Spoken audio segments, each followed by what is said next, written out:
Welcome to the Voice of the Child today. It should run about 30-40 minutes. Yeah. Okay, so as we said earlier, this little disclaimer, we're not very good with technology, so we're amazing at our jobs, but we're not very computer savvy, so just bear with us. Who are we? So TDAS is Trafford Domestic Abuse Services, and we're a registered charity. We support families and individuals who have experiences of domestic abuse, people who live or work in the Trafford area. We provide intervention and prevention services across Greater Manchester. Yeah, so we have two sides to our service. We have a community service which offers can offer group work, it can offer one-to-one work, domestic abuse surgeries, help from IDVAs for high risk cases, and workshops for schools and organisations to help promote and understand domestic abuse better. We also have our accommodation side, which composes of 2 family refuges, a single lady refuge, a single male refuge, and also dispersed properties. When we're looking at families and people coming into refuge, most of our family refuges are there to support, and we have a CYP service to support children coming into that refuge. We also have lots of support that we give to people in tier 2 and dispersed properties for them to sort of help them promote moving forward and moving on from the high crisis level support. So Voices of the Child resources for practitioners. So when we're working with young people, it's important for us to get an idea of what their thoughts and feelings are and what their wishes are. Sometimes the system can sort of work for them but not with them, and there's a lot of adults making decisions, and so the Voice of the Child is the section where we capture sort of the child's opinion on what's going on for them and helps us to kind of streamline the support for them. It's aimed at empowering young children and giving them a voice that's not been given to them before. We take trauma-informed approaches when we work with a child, so we're looking at not just what they're directly saying, but we're constantly looking at other things, their body language, how they're interacting with people that are around them. So there's lots of different ways we take the child's voice. We're as CYP are the advocates for those children, so we're actually giving the children the voice to say what they want to say. The Children's Act in 2004 gave that children have that right to have their voice heard, they have the right to speak. So it's about collaborating and working with the child to advocate for them. We do that in various different ways. Yes, we can have one-to-one conversations with a child, but as most of you would think yourself, if you were sat and someone said to you, tell me what you're feeling, it's very, very difficult. And if you're a child that's experienced trauma, it's even more difficult to be able to verbally express what you're feeling and what you've experienced. So we use quite different ways to try and get this voice of the child. We run an Our Space programme, and in that we do lots of different games. So we may be playing football with feelings on, and we'll be looking at, oh, do you know what that feeling is? Do you know what this feeling is? It will be sometimes that we play, we can use a worksheet. So there's lots of different ways that we work with children to get their voice. It's not always just a straight, direct conversation. Yeah, so building on to what you said, we could even capture the voice of a child for a child that is non-verbal or under a certain age, just basically on the perception of the child's demeanour and state of sort of mind. So we'll just admit 2 more people.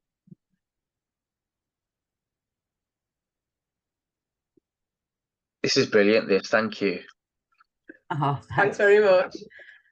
Yes, so when we're looking at working with somebody that's non-verbal, what we tend to do with non-verbal children, we can use lots of thumb symbols, up, down, you know, happy, sad, We can use lots of visuals. So we would make individuals dependent on that child, so and what we needed to sort of get information on. So we tend to work on an individual basis, and everything is targeted for that particular child that we're working with. So it may mean that we're making lots of different resources all the time, but in terms of giving the child voice, it gives them that enability to be able to really sort of work with us in the best way for them. So we're going to look at the effects of domestic abuse on children. And at this level, we like to look at it in terms of body, brains, and emotions. So as you can see here in our grid, trauma on the child's body may look like an inability to control the physical responses. They might have difficulty sleeping, loss of appetite, bedwetting. They may have chronic illnesses. A lot of children that I see tend to come through with skin conditions. They might have eczema and stuff, and that's really like closely linked to sort of gut health and anxiety and stuff like that. They may have nightmares and flashbacks and be easily startled. In terms of brain effects of domestic abuse, we have things like difficulty thinking and concentrating, and obviously we would see this in an education setting. It might seem as a child's not applying themselves, or not focused on the lesson, but it could be a sign of bigger things happening at home. It may have difficulty switching from one activity to another. In terms of emotions and feelings, we have anxiety and depression, which I think a lot of people obviously be recognising that in children now. But when I was younger, they'd say, you're a child, you can't be depressed. But we do see that very often now, and I think it's more accepted, isn't it, to see anxiety and depression in small children. They may struggle to regulate emotions, so that might have big outbursts, or struggle to even express themselves emotionally. So we have children that come through to do one-to-ones, and my initial session always is like a co-collaboration to see what their support needs are. And I find that a lot of young people sometimes are not able to identify their own support needs because they're a bit shut off based on their experiences of domestic abuse. They may have a lower sense of self-worth or fear of abandonment. They may internalise distress or withdraw completely. And then lastly, for behaviours that we might see, is a lack of impulse control. So children at schools may be classed as, naughty, bad behaving children because they're not controlling their impulses. They're triggered by a lot of stuff. Maybe fighting, aggression, running away if they're a little bit older, missing from homes is quite a regular thing, and substance misuse, suicidal tendencies, and self-harm. In terms of behaviour, when we take a look at a child with behaviour, we say we're looking at maybe a lack of impulse control. We can also have sort of the opposite way, where a child will withdraw, and you can see them sort of not interacting with people around them. And when we're looking at attachment, they can sort of overly attach to people, particularly caregivers, or the best friend, or to teaching staff, particularly in schools, or they can sort of under attach and not really attach at all. Thinking about your job roles and what you do and how you're working with children on a daily basis, maybe sort of look at what effects do you think you would see and pick up on with children that you're potentially working with. So yeah, should we do that as a little exercise, or? Yeah, if anyone wants to nominate themselves. So basically, in context of your job role, how do you think that, what would be the signs that you would look out for? So like I gave a few examples in a teaching setting, in an education setting, how we might identify that this child potentially is, a victim of domestic abuse. So thinking about your own job role, is there anything that you might see in young people that you work with that may be an indication of domestic abuse? I think somebody that's withdrawn. Yeah, so what is your job role, sorry, can I ask? So I am a senior lead, so I work for a specialist care company, but I deal with mainly adults who are autistic, learning disabilities, and got complex needs. My focus is brain injury, but I've just recently accepted a position for a respite care company, and that's for parents that are in need and are complex cases where young children are involved. And this is why I said before, this is absolutely brilliant. This is just the sort of information and training that I'm looking for. I'm only freshly new to this because it's been a long time since I've worked with young children. And the youngest that I'm working with at the minute is 3.5. So I'm just wondering, just a quick question, what's the youngest that you've worked with, can I ask? For me, it's from birth, and I work because I'm in refuge, I work from birth straight up through to children becoming young adults and into adulthood themselves. And for me, for the community side of things in schools, from 5 years old, for my youngest case. Okay, and one of the other reasons why I ask that is I'm the primary carer for my 4.5-year-old, and I have gone through some of the things that you're talking about, and I can see in my own daughter some of the things that you've discussed and you presented, which is one of the reasons why I'm here. So I think it's not just withdrawn, but also behaviours such as flinching or nervousness or agitated show somebody or too scared to speak. So if you'd like to stick behind a bit afterwards, I can have a little chat with you about where we can kind of signpost you, get some sort of help if that's something that you fancied looking into. I've got a DV worker, so I'm doing that. But I would happily stay on because any advice and everything else, I'm eternally grateful for. Great stuff.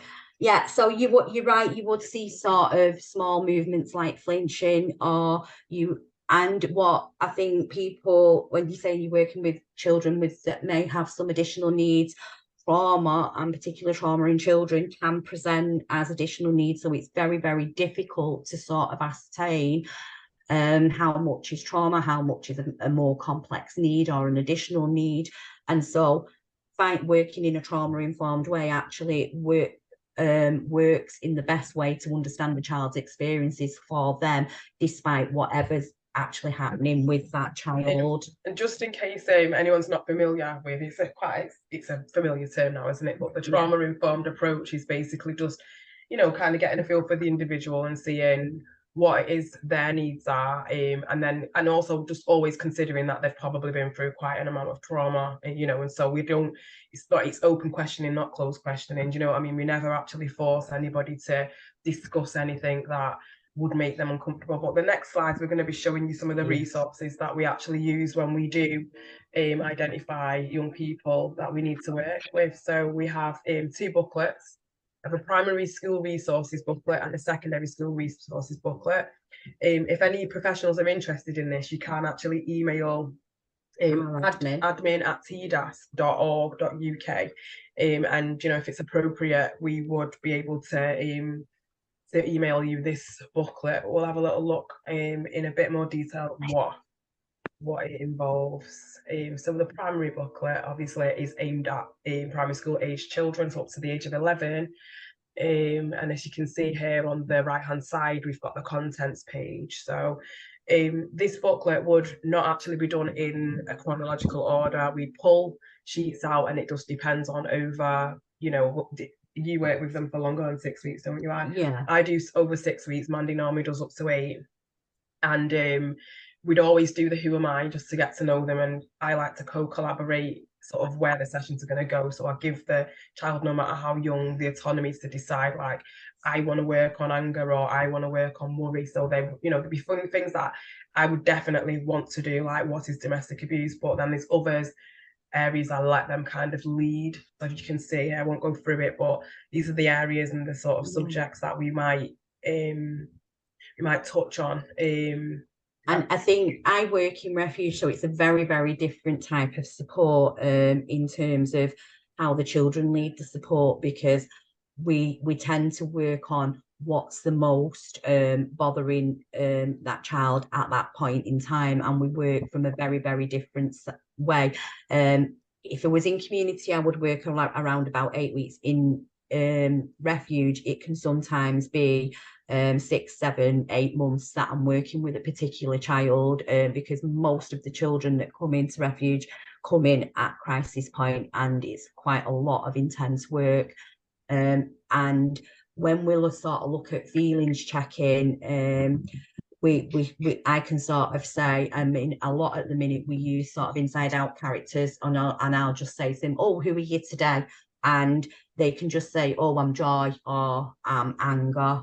So they tend to can give you the character's name rather than say exactly, you know, and we get the gist from that, without actually having them to reflect in too deep. A lot of the children that we come into and sort of work with may come in, and when we're looking at safe or unsafe, for instance, we'll do sort of painting, and but we're painting pictures of sort of nurses, doctors, teachers, and we're talking about everything in a general way. You know, these are people that keep us safe, so they're getting an idea of how to plan to keep themselves safe without me actually saying this will keep you safe if you're ever in that situation. So in contrast to that, because I do have smaller groups, one-to-ones and stuff, what I do with the check-ins is we use like emoji templates. So for the kids who do find it difficult to express themselves verbally, you know, they're maybe is that going to be on the screen about? It's so do it after. Yeah, I'll put it in at the end. It's going to be on the thing, innit?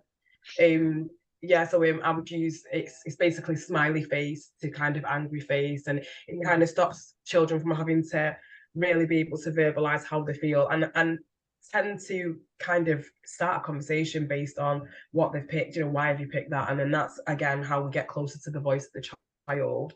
In terms of safe and unsafe, depending on the ages of the children, obviously some children are under quite a lot of care of, you know, an adult, so I wouldn't necessarily do a safety plan in terms of you know, where do you go if something unsafe happens, but we'll do a personal safety plan, as in, you know, when I feel distressed, these are the things that I need to do in order to feel safe. So who are my safe people, what type of distraction activities, coping strategies can I do to make me sort of become feel safer within myself, you know, for somebody that's much younger.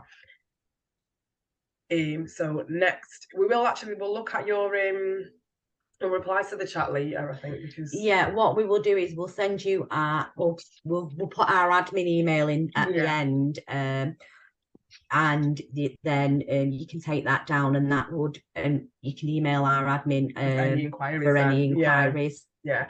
So next here is a look at our secondary booklet, which is similar in sort of size and content, but obviously more age appropriate for over 11s. And we have a session agreement here on the left hand side of the page, which we like to use because it creates a certain amount of like sort of autonomy and a certain amount of you know, it's an agreement what that we make once you're over a certain age. You know, you decide that this is a service that you want to do. And so here it tells them a little bit about Operation Encompass, which is if there's been an incident of DV at the house, that school is going to be informed, so that when they go into school the next day, you know, that transition is much easier for them. They don't have to be overwhelmed by a personal experience that they have to keep secret from the teachers that already know, and they'll already be able to put in place, you know, whatever is required to keep that child feeling safe and calm for the rest of that day. And obviously just explaining to them about confidentiality, and also establishing a preferred means of communication. So some people, maybe they're just able to talk to you if they're made uncomfortable by something, but others may choose to raise a hand or, you know, write you a letter. And, you know, for them to identify a means of support that helps them feel calm and regulate, just in case doing a session kind of throws them a little bit off keel. And I have to sort of stay very aware of this last bit here, you know, communicating and being kind to yourself, just because I see them during school time, and a lot of the time I'm very aware that you don't want to be like dragging up memories of domestic abuse and then sending them off to science. So you know, just establishing sort of when too much is too much for them, and you know, when they'd like to maybe stop, and also sort of things to do to decompress, to bring them back to grounding after a session. And I think as well, when in terms of looking at confidentiality with children, we never ever promise that we won't share what they've said.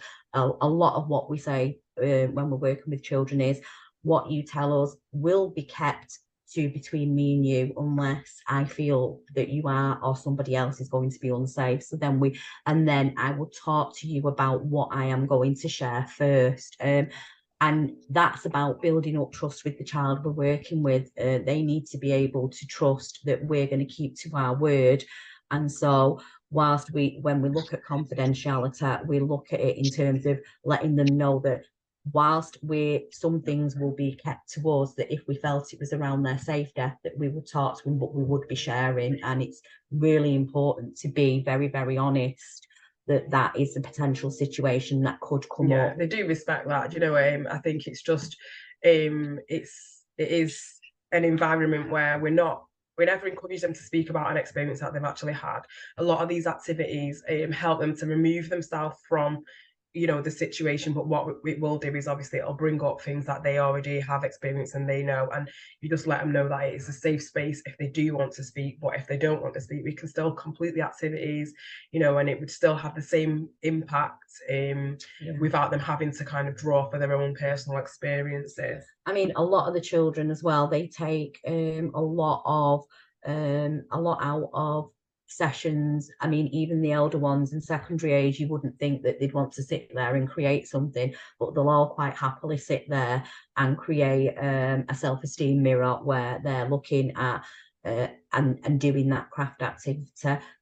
One, because it's different to what they'd normally be expected to do, and two, because they're sort of having fun with it, and they've not probably been able to get to a point where they can have that fun in the past. So it's about as well giving them that new experience of, well, let's try it out, let's just do something to be silly. Obviously there's an underlying thing that we want to do, especially with, say, a self-esteem mirror underneath that, but for the child, they're looking at, well, this is actually quite fun, I've never got to do something just for fun, and they're not actually recognizing they're doing that kind of sort of therapy work, getting stuff out and about and talking about stuff whilst they're actually doing something totally different. And that's a good way of getting them actually to communicate better with us, because doing something that keeps their hands busy and their mind, stopping the mind from actually thinking, encourages them to talk a little bit more to us as well. Yeah. So moving on, we're going to have a look at our CYP referral process. So things to consider when referring to us. So our form lists different types of support available. So it's important that you look for the type of support that you know, is appropriate for you. So we'll have, like, obviously a bit for refuge, a bit for community. Is CYP separate to community on there? May possibly. It's just important to actually just, you know, have a proper read and make sure that you're actually referring into the right section. If you're on our website, you'd go onto our website and there would be along the top, it would be services, and there'd also be a button for referrals. And if you click on the referral button, and it would just bring up a list of all the different forms we have for each different service, and then you would just pick whichever one was the most relevant for where you wanted to refer into. Our website does direct as to what and very user friendly and in directing you to where you need to be on and which referral you need to be actually accessing. But we do have a support helpline anyway, that would, if someone was stuck on what they should be referring, they could actually ring. It could even be done, you know, on behalf of you via conscious. okay. Okay. Areas we normally cover, just to answer the question that was in the chat, is we normally we cover all of the Trafford area. We do, if somebody rings and they are not from the Trafford area, then we don't just leave them in the lurch. We would actually direct them to a service in their area. So we would signpost them on to a service in their area and try to get them the support that they needed. And just to add, on the referral form, there's always a box that says the voice of the child. And it says here, if you can't speak directly to a child, obviously you describe the behaviours, a bit like we mentioned earlier on, observing their interactions, you know, the state of the child presentation, all these things add context, and it helps us understand, like, you know, where and why we need to triage in a certain way. Yeah, so looking at our referral form, there are two boxes on our referral forms. We really do need them completed in. One is an overview of why the child is being referred into our service from, and that would be sort of the practitioner's view and what they think would be needed for the child. And another one would be what does the child want? What do they kind of want? Do they want support? So it'd be kind of, you know, using direct quotes is always brilliant, because that gives us a really good insight when we're going out. Direct voice of the child. Yeah, when we're going out as workers to meet this child from the first time, it's absolutely brilliant for us to know exactly what that child wants. Do they want their views captured? What do they want to happen? What do they think that the support is that they're going to need? Because all that is important as well, for them to sort of engage with us, that they need to feel that they've got some control in that. So capturing that voice of the child really, really helps, one, to empower them, and two, to help us know what type of support that is potentially needed. Yeah, and so it just reiterates there, you know, children have different means of speaking, and to be creative, you know, eye contact or lack of eye contact, you know, proximity between where this child comes when you meet them for the first time, whether they sit beside you or sit far away, all these things can help you to gather the voice of the child, to make it, you know, the referral form as kind of meaty as needed. And obviously remember that we are here to help you with that process. So if you struggle, you know, you can always call and we could get the information and help you with that referral. Yeah, so TDAS offer quite a lot of different training. We offer quite a lot of different lunch and learns. So our children and young people lunch and learns, they're all based around things that you might find when working with children. So on attachment, parenting issues that you might have to deal with.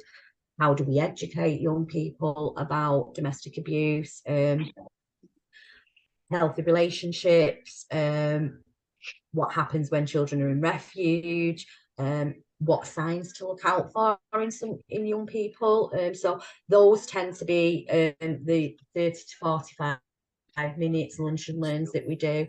When we're looking at adults, lunch and learns are a bit more in depth. So if you're working with a family and maybe to recognise gaslighting and what signs of an abusive relationship, you know, what should you be looking for? If you're working with children, you're going to come into contact with parents. That might be, you know, just something that you might want to dip into, just to have a bit of basic knowledge on that. Supporting male victims. Supporting male victims is another one. We're very, very much a service that promotes that we will support anybody that is a victim of domestic abuse, and that is how we move forward with everything that we not just women, it's men, children, whoever is a victim, we will support. If they're not in our area, we do signpost to other services that can support that person. Another one that same way of pointing out is domestic abuse in later life. I think that's for over 50s, is that? Yeah, that's coming. That's one of the new areas that we're looking at how domestic abuse changes and how it changes for people that are victims, as if they're of the older generation. We have more in-depth training available as well on what domestic abuse is, how to safety plan, what our services are, and how to support victims if you're working with somebody and you don't want to sort of trigger in any way, so how you would support them. Then we have more for professionals, like how to complete a dash and what the MARAC process is, and sort of understanding Clare's law and sort of just civil orders, which can get confusing if you're not really into the justice system.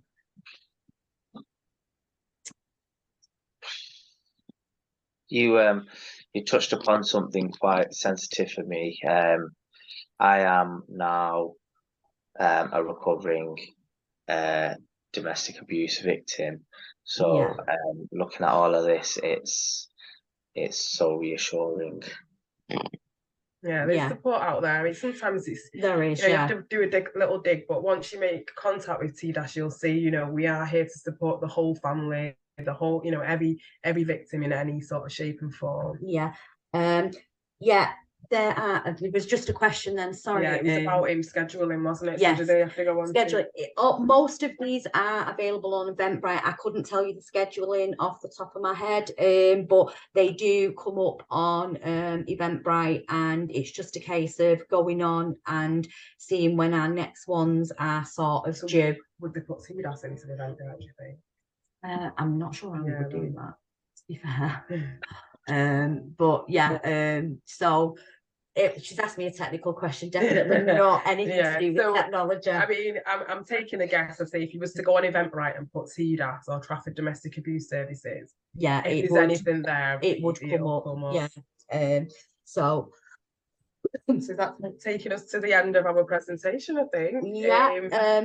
So as you can see, there's a little link here from a survey. I'm not too sure. I was going to put it in the chat, but do you know what I will do? I'll actually individually email you all this link survey, and if you could fill it in, it's only take less than 3 minutes. We'd be really, really grateful if you could give us a little bit of feedback on how you found today.